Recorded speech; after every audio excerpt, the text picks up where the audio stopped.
The prominent position of leaders in society has made them a topic of study for centuries. Plato addressed the question and considered that leaders should be taken from the ruling class of Athens and specifically educated to lead. Taking personal responsibility for the common good and putting this priority over issues such as honesty with the populace.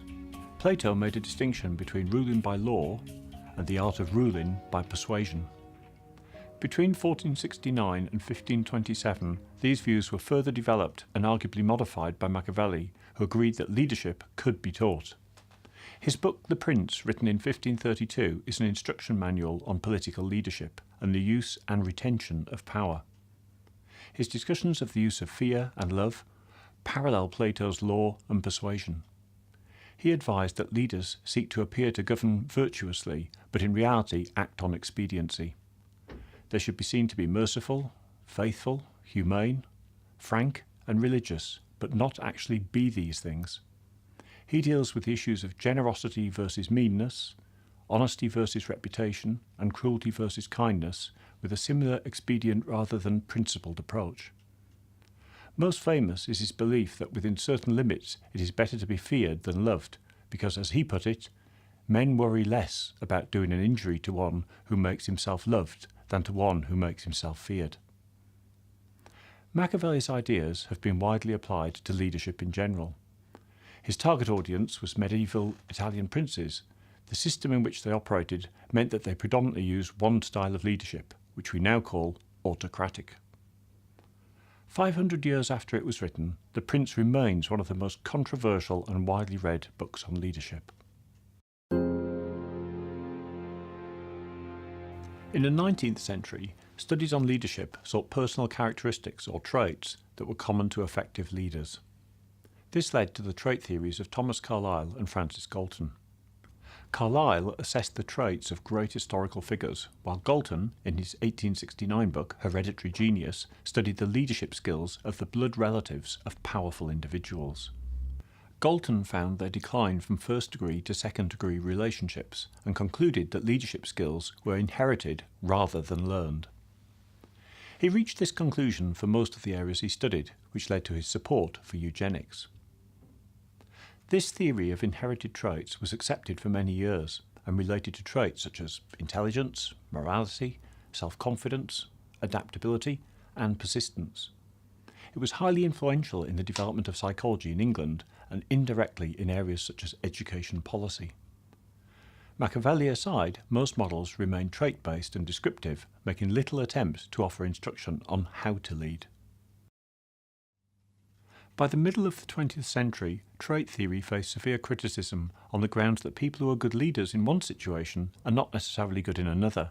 So, effectiveness must depend on some interaction between leaders and their environment.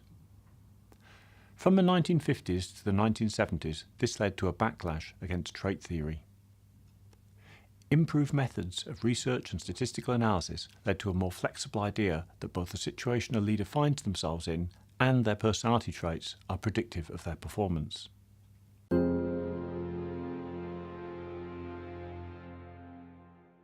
Leadership style is an alternative way of classifying leaders to their traits and situations.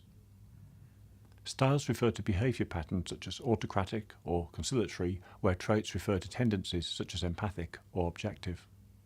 The classic experiments on leadership style were by Lewin, who was a prominent applied psychologist in the mid-20th century, best known for coining the term action research. He is also well known for Lewin's equation, which stated that behaviour is a function of a person in their immediate environment. In 1939, he published the results of his leadership experiments. In one leadership study, Lewin identified several groups of 10-year-old boys from various boys' clubs and gave them tasks of interest such as making masks, model aeroplanes, and soap carving. Each group had an adult leader and was professionally observed over a period of 3 months. The leaders presented a series of different leadership styles, so their effect on the groups could be compared. These experiments were to compare democratic and autocratic styles, and Lewin was particularly interested in their effects on the aggression expressed by the boys in each group. Democratic leaders planned the whole process in outline at the first meeting. They gave alternatives from which the group could choose, rather than dictating. They posted objective feedback and acted as group members without doing too much of the work. The laissez-faire group was simply included as a control and was intended to represent minimum leadership. The results showed that overt aggression was 8 times greater between boys in the autocratic group than in the democratic group. Within the authoritarian group, a frequently absent leader led to little aggression with the leader present, but once the leader left the room, aggression levels increased tenfold. None of the aggression was directed towards the leader.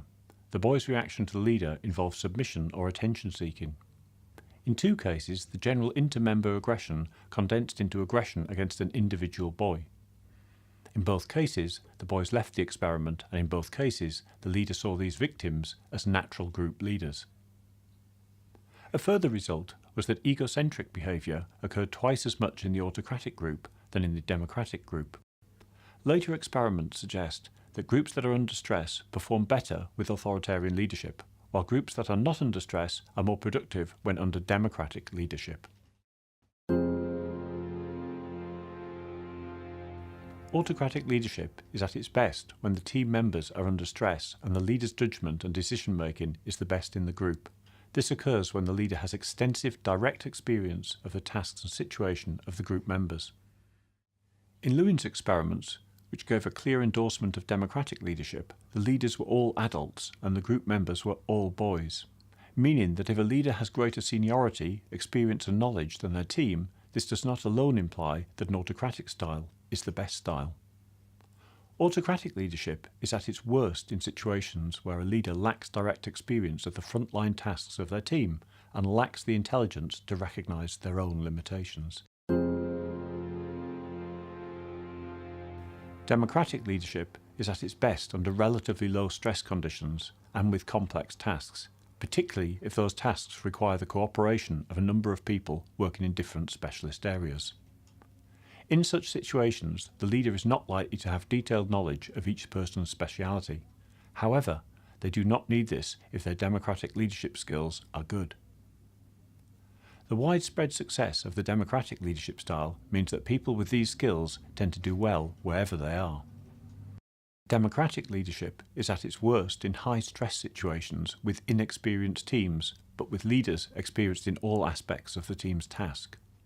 The basic styles in Lewin's experiments and their associated group performances have been repeatedly confirmed in other experiments. The passive, laissez-faire style has been treated as an actual style rather than just a control group as was originally intended. Other styles have also been added, including narcissistic and toxic.